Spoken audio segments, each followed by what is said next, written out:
video করতেছেন ভাই কে দিবেন না নাস্তা খাওয়াবেন কি নাস্তা টেয়া নাই আমার কাছে খাওয়াবেন কি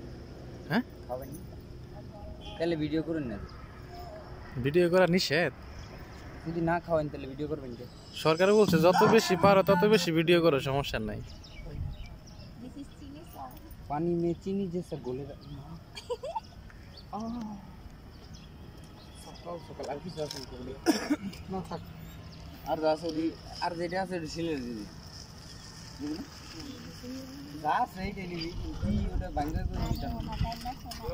না নিয়ে এই বুঝছো দেই তো এখন এই যে পাতা দাও কি কইলা যাই না শোনা এখানে আসছে যাই না কি লাগা করে এখন ভিডিও করতেছ ঠিক কিন্তু বাইরে যাব মোবাইলে চার্জ আছে না চার্জ যতই থাক ভাই আমার পেটে চার্জ না থাকলে আপনি ভিডিও তো ভাইরাল হবে আমি বুঝুন জিনিস আমি দেখি যখন তখন ভিডিও অভিশাপ দিয়ে দেবো কিন্তু এমন পাপ দিমু ভিডিওর মধ্যে